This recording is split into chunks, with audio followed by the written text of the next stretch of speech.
네, 하나님의 보이지 않는 손이라는 제목으로 오늘 하나님의 말씀을 증거하도록 하겠습니다. 여러분, 우리가 읽은 이 하나님의 말씀은요, 계시입니다. 계시. 유일한 영생이 되시는 하나님을요, 우리는 이 성경을 통해서 알아갈 수 있습니다. 그래서 이 교회는요, 성경을 특별 계시라고 이야기를 하는 것이죠. 또한 성경은요, 끊임없이 우리에게 믿음과 순종을 요구합니다.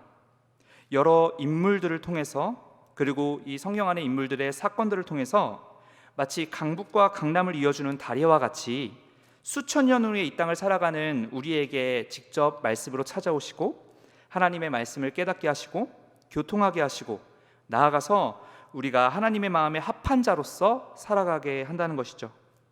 그런데 문제는요, 여러분, 하나님의 뜻은 이 말씀 하나인 것에 비해서 우리가 처한 상황이 너무나도 다양하다는 것입니다. 다시 말해서 여러분, 우리가 하는 행동들에 있어서 어느 정도가 하나님의 뜻이고 어느 정도가 나의 욕심인지 이것이 분간이 안 갈 때가 굉장히 많다라는 것입니다. 아주 쉽고 기본적으로 요즘 세대를 표현하면 이런 것이죠. 요즘에 또 주식이나 부동산 이런 것들이 굉장히 활성화되고 있잖아요. 부동산이 과연 투기냐 투자냐 이런 것들이죠. 요즘 뉴스 보시면 아시겠지만 LH 요즘 좀 가슴 아픈 일들이 있잖아요. 그런 투기들에 대해서 이야기가 많이 나오고 있죠. 그런 걸로 번 돈을 하나님께 11조로 영광을 올려드리는 것, 이것은 과연 영광인가? 아니면 불법적인 투기의 죄악인가? 하나님이 기뻐 보시겠나? 그렇지 아니하시겠나? 뭐 이런 것들로부터 시작해서 실제로 제가 알기로는 어떤 큰 교회는요, 그 규모가 크기 전에 주변의 교회 성도들을 이렇게 마치 뭐 영업을 하듯이 그렇게 속된 말로 끌어모아서 교회를 부풀렸다고 얘기를 하는 교회들도 있습니다. 이것이 과연 하나님께서 허락하신 부흥인가? 아니면 인간의 욕심의 그 죄악인가? 이런 부분들이 우리가 굉장히 생각해 봐야 할 필요가 있다는 것이죠. 또 뭐 쉽게 말하면 무엇이 또 한 가지가 있을까요? 사윗감을 고른다고 생각해 봅시다. 믿음은 좋은데, 물론 믿음이 좋아야 우리가 사윗감으로 살 수 있겠죠. 또 며느리감으로 우리가 살 수 있겠죠. 믿음은 좋은데 솔직하게 생각하면 조금 우리 자녀들이 잘 살기 위해서 좀 재정적으로 조금 넉넉한 남편을 만나는 것, 뭐 이것이 인간적인 욕심인가? 아니면 신앙 안에서 허용되는 자유인가? 이런 것들 있잖아요. 이런 것들의 구분이 사실은 우리가 인간적으로 살아갈 때에 쉽지는 않다는 것이죠. 정직과 욕심의 차이가 인간의 나약한 생각의 기준으로는 그러한 것들이 분간이 안 갈 때가 굉장히 많다라는 이야기입니다. 오늘 야곱이 처한 상황이 이렇습니다. 하나님의 축복을 분명하게 받았지만 이 축복 앞에 내가 어떠한 행동을 취해야 하는지 그것에 대한 정답을 정확하게 내리지 못했다고 이야기하는 것입니다. 한번 야곱이 행동을 잘못하니까 어떻게 됩니까? 형제 에서와의 분쟁이 일어납니다. 에서의 살인 충동이 일어납니다. 그리고 도망을 갑니다. 가족의 갈라짐, 이런 비극적인 시간들로 가득 차버리게 되었다는 것이죠. 우리가 살아가면서 신앙적으로 잘못 판단을 하고 하나님의 뜻이라고 생각하면서 인간의 욕심으로 신앙을 정의했던 그 오류들, 그로 인한 삶의 좌절들이 실은 몇천 년 전 이스라엘 땅에 살았던 야곱이라는 인물이 이미 겪었던 삶이라는 이야기입니다. 그렇다면 야곱이 어떻게 잘못 행동했길래, 그리고 그러한 야곱을 하나님께서 어떻게 다루시는지 우리는 오늘 성경을 통해서 그 교훈을 얻고 나에게 주시는 하나님의 뜻을 마음에 새기고자 하는 것이죠. 야곱은 자신의 인간적인 욕심과 무분별한 속임수로 말미암아 가정의 파탄을 불러왔습니다. 형 에서는 아우를 죽이겠다고 분노했고요. 그 누구도 살인 직전의 분위기를 누구도 말릴 수가 없었습니다. 어머니 리브가는요, 이런 상황을 직면하자 그런 상황을 피하게 하기 위해서 야곱에게 피신을 명령합니다. 우리 오늘 성경을 폈으니까요, 그 전에 돌아가서 27장, 창세기 27장 43절의 말씀 같이 한번 읽어보도록 하겠습니다. 이 전의 상황이 어떤 상황인지가 우리가 알기 위해서 지금 이 성경을 읽는 것입니다. 43절 한번 읽어보겠습니다. 시작. 내 아들아, 내 말을 따라 일어나 하란으로 가서 내 오라버니 라반에게로 피신하여. 네, 오늘 본문에 이 사건이 일어나기 직전에 이렇게 야곱이 죽음을 피해 도망가게 되는 사건을 우리가 맞이할 수 있는 것입니다. 그리고 오늘 본문의 시작을 한번 읽어볼까요? 야곱이 길을 떠나 동방 사람의 땅에 이르렀다고 이야기합니다. 어디에 도착한 것으로 이야기가 시작이 되는데요, 동방 사람의 땅이라고 이야기를 하죠. 그런데 여러분, 원어 성경을 살펴보시면, 우리가 읽고 있는 게 개역 개정, 한글 개정인데 원어 히브리어 성경을 보시면요, 1절 앞에 오늘 1절이 야곱이 길을 떠나 동방 사람의 땅에 이르렀는데, 이 야곱이 길을 떠나 이 앞에 원어 성경에는 그리고라는 단어가 있어요. 그러니까 개역 개정을 하면서 그 그리고라는 것을 지금 이제 삭제를 시킨 것이거든요, 사실은. 그러니까 이게 여기서는 야곱이 길을 떠나 동방 사람의 땅에 이르러였지만 본래 말을 보면 그리고 야곱이 길을 떠났다가 되는 것입니다. 성경 단어에는요, 단 한 구절도 그냥이란 게 없어요. 다 의미가 있는 말이거든요. 그냥 이 말씀처럼 야곱이 길을 가고 있어요와 그리고 그 후에 야곱이 길을 떠났다라는 것은 길을 떠나기 전에 있었던 그 사건 직후의 이야기라고 말을 하는 것입니다. 어쩌면 그 사건이, 이 일 일어나기 전에 그 사건이 야곱이 길을 떠나게 된 원동력이 되었다는 것이죠.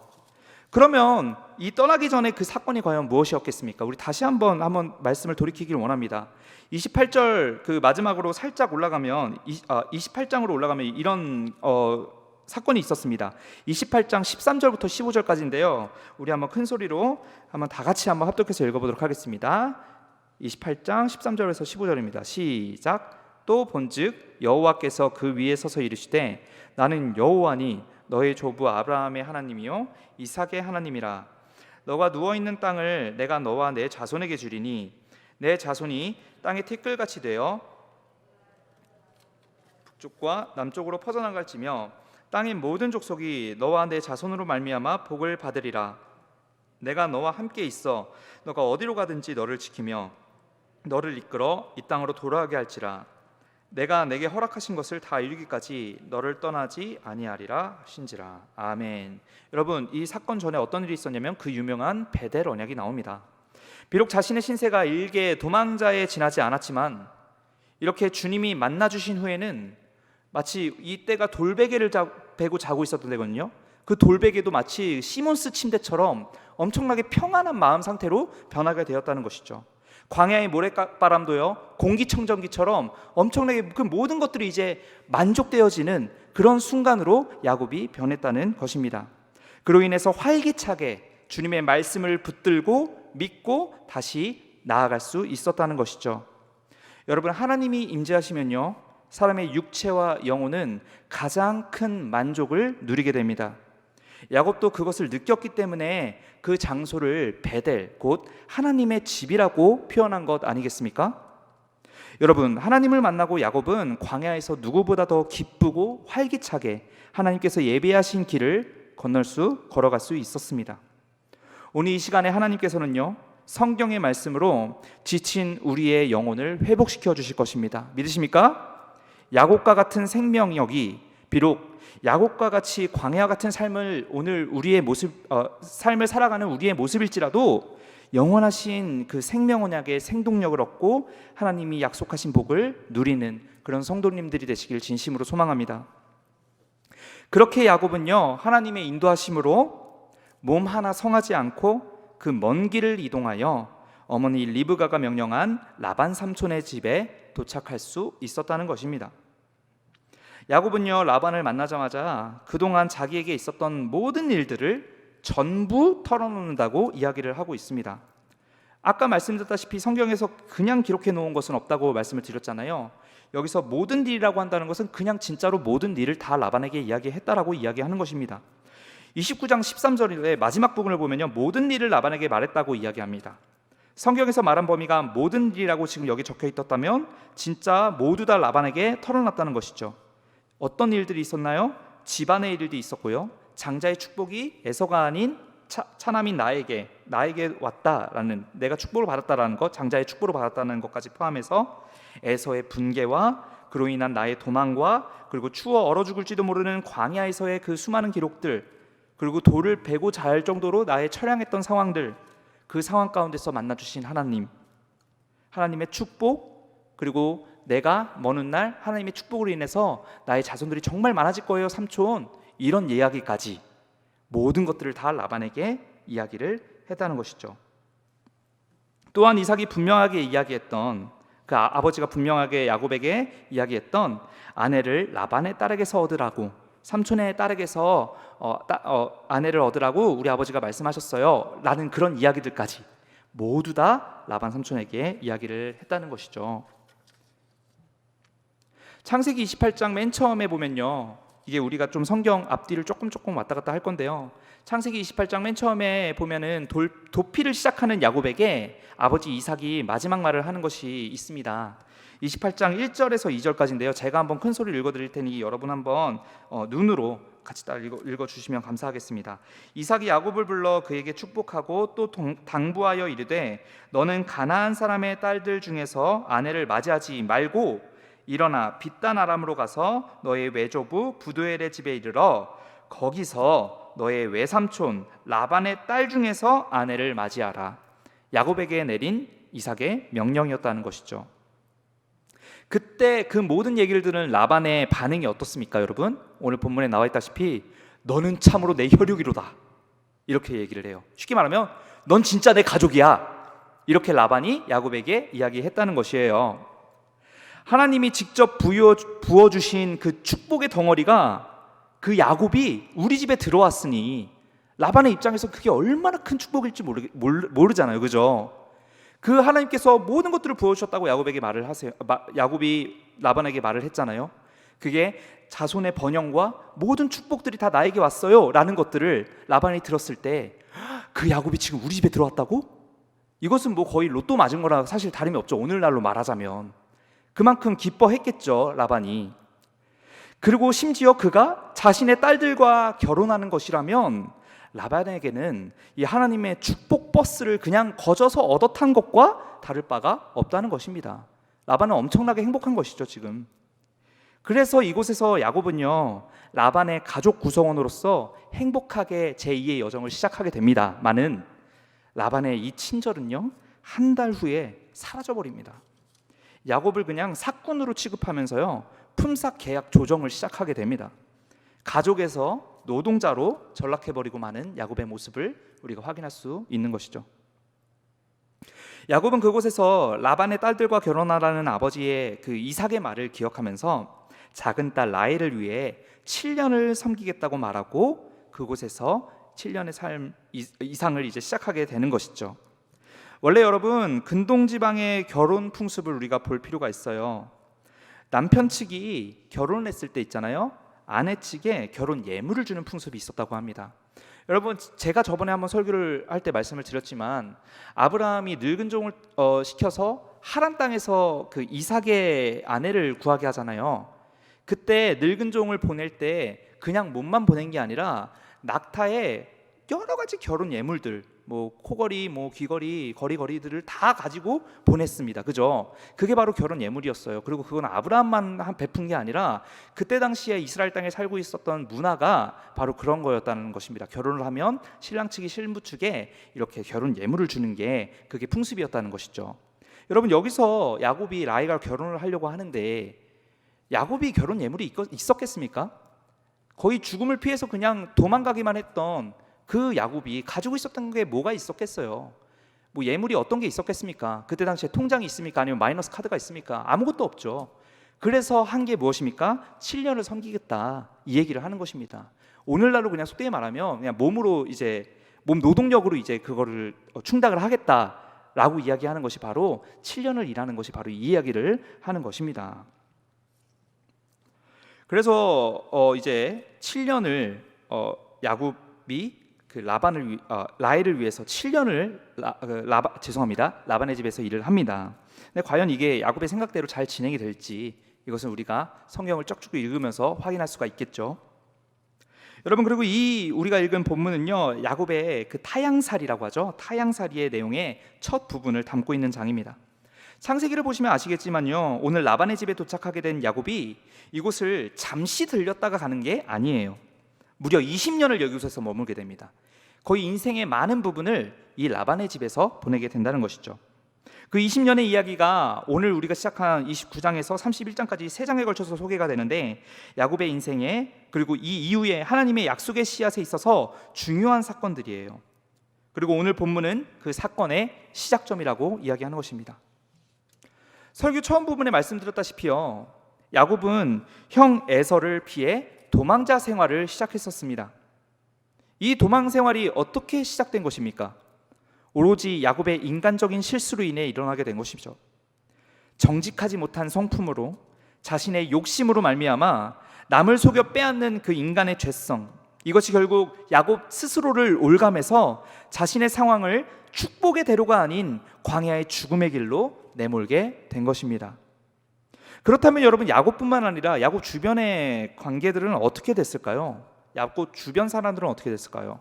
먼저 피해자라고 이야기하겠습니다. 피해자 에서는 어떻게 됐습니까? 내가 살인을 저지를 것이라고 맹세를 합니다. 나 동생 죽일 거라고 맹세를 해요. 자신의 동생을 죽이겠다고 맹세를 하면서 가인과 아벨 시즌 2를 이제 구상을 하게 됩니다. 그의 부모는 어떻습니까? 이삭과 리브가는 어떻습니까? 찢어져 버린 그 가족들을 두 눈으로 지켜보아야만 했습니다. 중재도 하지 못하고요, 막을 수 없는 그 현실 앞에 본인들이 할 수 있는 것은 야곱을 피신시키는 것뿐이었습니다. 생리별이죠, 생리별. 여러분, 아들을 키우신 분들은 아시겠지만, 저도 이제 어머니가 있는데, 군대를 보낼 때 그 2년간의 이별, 그 군대를 보낼 때도 정말 눈물이 많이 나고 정말 마음이 찢어질 정도로 아픈데, 이삭의 마음을 한번 생각해 보십시오. 언제 올지도 모르고 진짜 가다가 잡혀서 죽을지도 모르는 그런, 정말 어떻게 보면 마지막 모습이 될 그 상황, 그 이별의 상황, 그 얼마나 이삭과 리브가의 마음은 굉장히 슬프고 마음이 찢어졌겠냐는 것입니다. 제가 부모의 입장은 아니지만요, 어떻게 하나님을 믿는 가정 안에서 이런 일이 일어날 수 있는가, 그렇게 생각할 정도로 가정, 곧 교회가 처참하게 찢어지는 고통을 겪게 되는 것이죠. 왜 이런 일이 일어났습니까? 인간의 생각으로 인해서 이런 일이 일어나게 된 것입니다.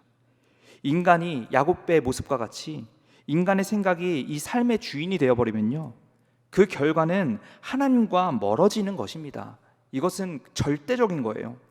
내 안에 내가 죽고 오직 예수님만 계셔야 우리 교회가 살아나게 되는 것입니다. 내 안에 내가 죽고 오직 내 안에 예수님이 살아계셔야 나의 가정이 사는 것입니다. 내 인생이 살게 되는 것입니다. 가정에 예배가 바로 서야 가정이 제대로 서게 된다는 것입니다. 이 사실을 기억하시길 바랍니다. 그런 부분에 있어서 리브가와 야곱은 실패했습니다.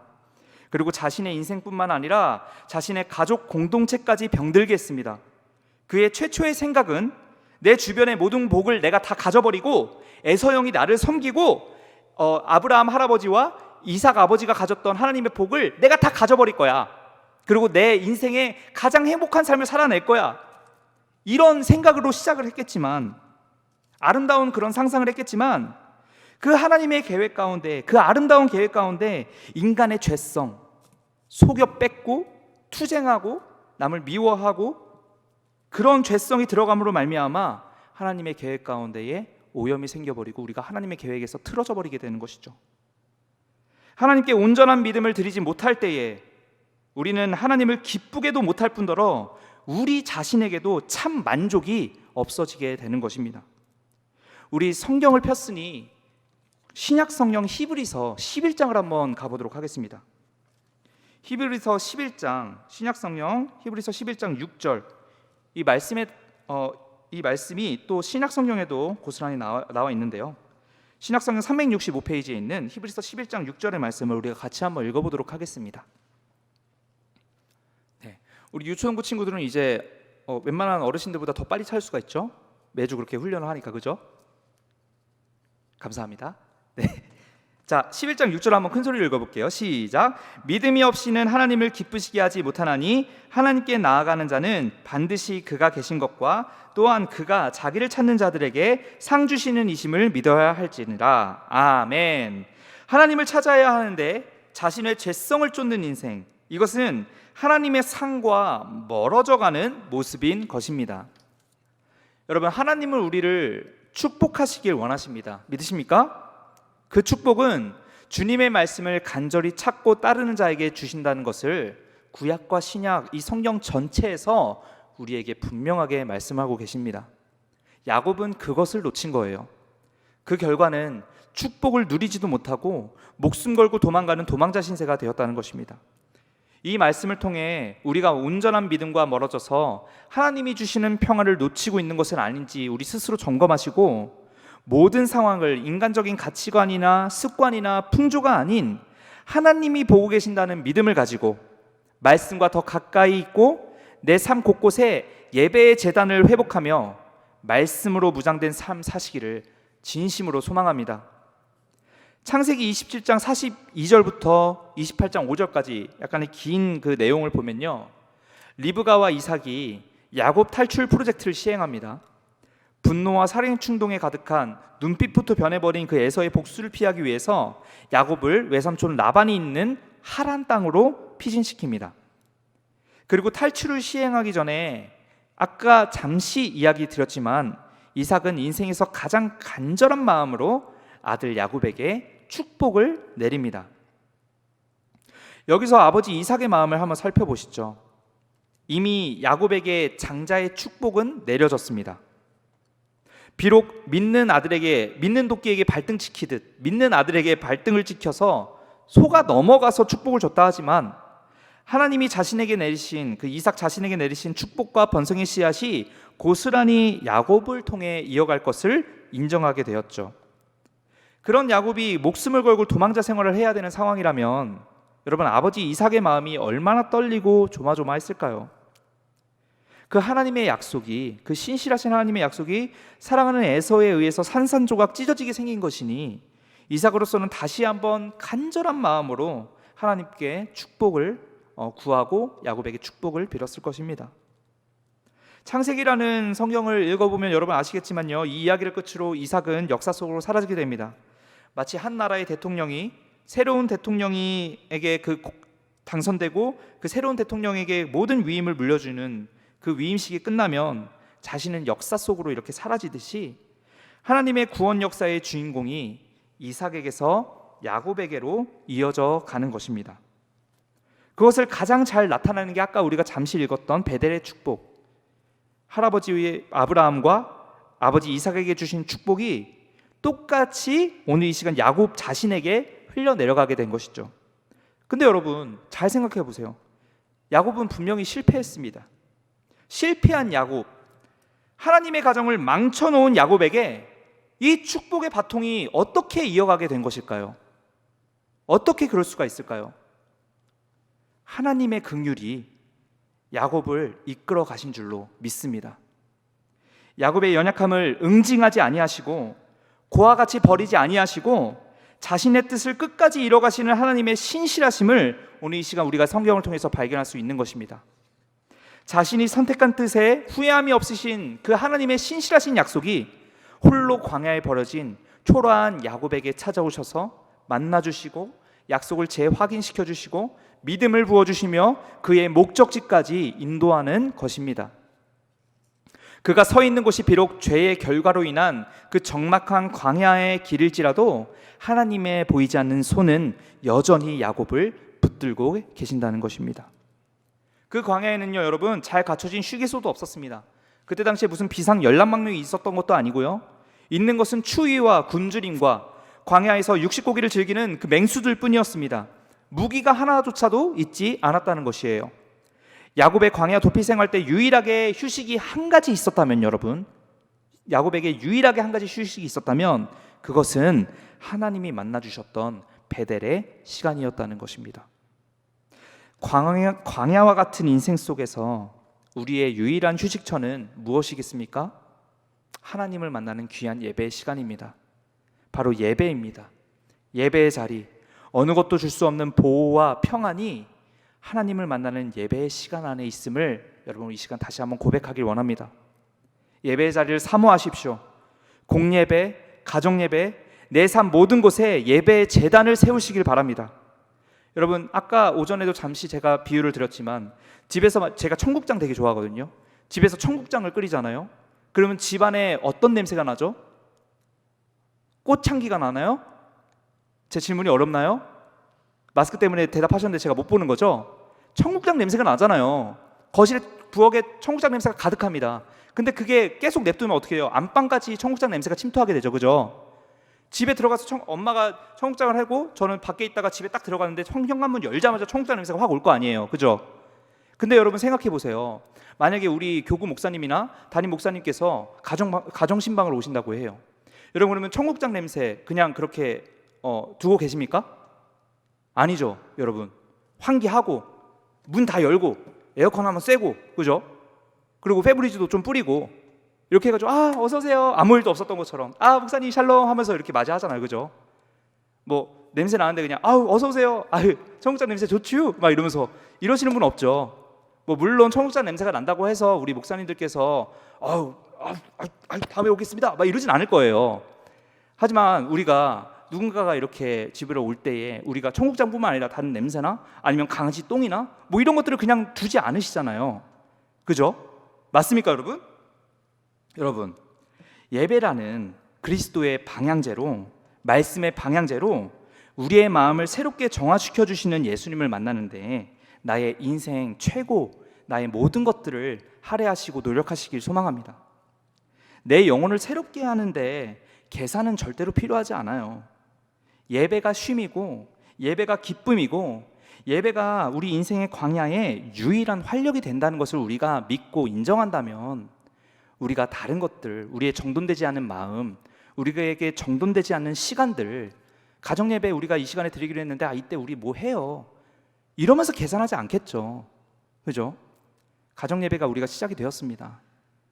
가정예배 그 시간을 하나님 앞에 올려드리며 정말 우리의 마음을 겸비해서 하나님 앞에 그 가정의 자리가 하나님의 그 예배의 자리가 될 수 있도록 우리 같이 기도하면서 힘쓸 수 있는 우이중앙교회 모든 성도님들 되시기를 진심으로 소망합니다.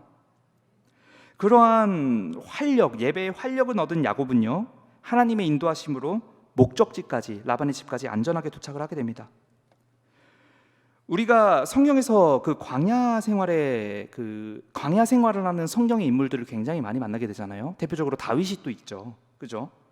그런 것들을 우리가 글로 많이 접하다 보니까요, 광야에 대한 의미가 굉장히 희미합니다. 그게 얼마나 힘든지 이게 사실 피부로 와닿지 않으니까요. 사실 광야에 양식과 무기와 또 여벌옷이 없이 이때 당시에 야곱이 걸었던 거리가 800km예요. 이 800km를 걸었다는 것은 사실은 자살 행위와 다를 바가 없다는 것이에요. 800km라고 하면 여러분 쉽게 말해서 서울과 부산이 400km라고 제가 네이버 지금 지도에 한번 검색을 해봤어요. 서울에서 부산까지 걸어서 왕복을 한다고 생각하시면 됩니다. 근데 거기에 뭐 광야니까 당연히 뭐 가정집이나 이런 게 없죠. 식당이나 이런 게 없죠. 편의점 당연히 없죠. 광야, 그러니까 진짜 나밖에 없는 그곳을 서울에서 부산까지 왕복을 했다고 생각해 보십시오. 근데 음식 없죠, 물 없죠, 그리고 뭐가 없어요? 여벌옷 없죠. 보니까 잘 때도 돌 베고 잔 거 보니까 뭐 이불이나 이런 것도 없어요. 거기가 얼마나 춥습니까, 밤에. 그런 거리를 걸어갔다는 거예요, 야곱이. 사닥다리 꿈을 꿨을 때 그는 한 돌을 가져다가 베개로 삼고 누워졌다고 합니다. 슬픈 이야기지만요, 마치 노숙자가 전봇대 옆에 그 박스를 주섬주섬 주워서 추위를 피해서 이렇게 그냥 야외에서 자는 것처럼 그런 초라했던 상황을 야곱이 겪었다고 이야기하는 것이었어요. 하지만 여러분, 하나님을 만나니까 그의 삶은 고난에서 형통함으로 바뀌게 됩니다. 우연히 도착한 자리가 마침 삼촌 라반의 우물이었고요, 마침 그 라반의 딸 라헬을 만나게 된 것이에요. 이것은 우연이 아닙니다, 여러분. 하나님께서 그 야곱의 길을 형통하게 이끌어 주셨다는 것이죠. 우리 눈에는 보이진 않지만 하나님의 보이지 않는 손이 야곱을 이끌어 가신 것입니다. 얼마나 기쁨의 감격을 누렸는지요. 그 당시 야곱이 라헬을 발견하자마자 눈물과 통곡의 입맞춤으로 인사를 하게 되는 것이죠. 여러분, 야곱의 삶을 돌이켜보면요, 야곱을 위해 끊임없이 일하시던 보이지 않는 하나님의 손을 발견할 수가 있습니다.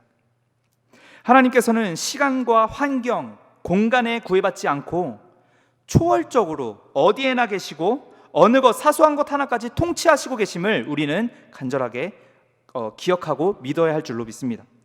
하나님은 창조주이시고 통치자이시며 동시에 보호하시고 지금도 생명을 키우고 계십니다. 마태복음에서 예수님은요, 참새 한 마리로 하나님의 뜻에 움직인다고 분명하게 말씀하셨습니다. 이 사실 믿으십니까? 이를 교회 용어로 여러분 하나님의 편재성이라고 이야기합니다. 내 눈에 보이지 않더라도 하나님은 장소적으로 어디에도 계시고 인간의 계획과 의지까지도 하나님 자신의 섭리로 다스리고 계십니다. 우연한 것 같아도 하나님의 미리 정하심과 허용함이심이 없으면 어떤 일도 이 세상에서 일어날 수 없다는 것이죠. 우리 인생의 비통하고 슬픈 상황 속에서도 하나님은 우리 안에 언제나 착한 일을 계획하셨고 그 착한 계획들을 1.1획도 오류 없이 이루어 가시는 주님이심을 믿습니다. 가정의 문제, 경제 문제, 내 친구와의 관계의 문제, 나의 신앙의 문제까지 보이지 않지만 하나님께서 함께 하시고 돌파구가 없지만 하나님께서 길을 만들고 계시고 광야에 길을 내시고 사막에 물을 내시는 하나님, 그분이 오늘 저와 여러분과 함께 하신다는 사실, 그 사실을 믿으시길 바랍니다. 실패한 우리가 신앙적으로 실패한 것처럼 보일지라도 하나님은 우리를 야곱과 같이 절대로 고아와 같이 내버려 두지 아니하십니다. 오늘 신앙적으로 쓰러진 우리가 있다 할지라도 그런 쓰러진 우리들을 회복시키시기 위해서 하나님을 예배의 자리를 통해서 만나주시고 야곱과 같이 성령의 담력을 우리에게 부어주십니다. 신앙은 다른 게 아니라요, 이 말씀을 사실로 믿는 것, 이것이 바로 믿음입니다. 우리 히브리서 11장 1절에서 3절을 한번 읽어보도록 하겠습니다. 이렇게 왔다 갔다 해서 조금은 좀 복잡하실 수 있겠는데 이 말씀이 사실 모든 하나님의 뜻을 나타내시는 것이기 때문에 히브리서 11장 1절에서 3절까지에서도 이 말씀을 우리가 확인할 수가 있는 것이죠. 1절에서 3절까지 우리 큰 소리로 같이 한번 읽어보도록 하겠습니다. 시작. 믿음은 바라는 것들의 실상이요 보이지 않는 것들의 증거니 선진들이 이로써 증거를 얻었느니라. 믿음으로 모든 세계가 하나님의 말씀으로 지어진 줄을 우리가 아나니 보이는 것은 나타난 것으로 말미암아 된 것이 아니니라. 아멘. 여러분, 하나님이 기뻐하시는 믿음은요, 보이지 않지만 어느 곳에나 계시고 통치하시는 하나님을 인정하는 것입니다. 이 믿음을 가진 사람을 주님은 기뻐하신다고 이 히브리서를 통해서 분명하게 오늘날 우리에게 말씀하시는 것입니다. 보이지 않기 때문에 조급하고 보이지 않기 때문에 내 생각을 내세우며 불법을 행했던 그 야곱과 같은 나의 행위들이 살아계신 주님 앞에 더욱더 낮아지고 든든한 보증인이 되시는 하나님이 나를 위해 일하신다는 믿음으로 인해 마음이 더 평안해질 수 있는 것입니다. 이것이 믿음입니다. 우리는 그분이 약속하신 것이 반드시 이루어진다라는 것을 믿고 명령에 따라 살기만 하면 되는 것입니다. 그럴 때에 이 히브리서 말씀과 같이 주님이 예비하신 상을 변질 없이 우리가 누릴 수 있다는 것입니다. 히브리서 잠깐 내려가서 11장 6절을 크게 한번 읽어보도록 하겠습니다. 시작. 믿음이 없이는 하나님을 기쁘게 하지 못하나니 하나님께 나아가는 자는 반드시 그가 계신 것과 또한 그가 자기를 찾는 자들에게 상 주시는 이심을 믿어야 할지니라. 아멘. 하나님을 간절히 찾으시길 바랍니다. 이것이 형통한 길입니다. 약속을 믿기로 피 흘리기까지 마음을 지키십시오. 이것이 하나님께서 기뻐하시는 믿음입니다. 야곱은 실패했습니다. 실패의 결과는요, 광야의 도망 생활이었습니다. 하지만 하나님께서는요, 아브라함 가족의 계획을 파기하지 않으셨습니다. 그리고 다시 한번 죄의 결과에 치이는 그 비참한 야곱에게 찾아가 약속을 확인시켜 주셨고 안전한 곳으로 인도하여 주셨으며 계획하신 미래로 이끌어 가셨습니다. 야곱이라는 이름이 이스라엘이라는 이름으로 바뀌기까지 그가 스스로 하나님 앞에 자격을 달성한 것이 아무것도 없었습니다. 오직 보이지 않는 하나님의 손이 야곱을 이끌어 주신 것이었죠. 그가 반드시 계신다는 것과 보이지 않는 주님의 손이 우리를 의롭게 인도하신다는 사실을 믿으며 말씀으로 담대하게 살아가시는 성도님들, 우이중앙교회 모든 성도님들이 되실 수 있도록 우리 같이 기도하고 또 진심으로 소망합니다.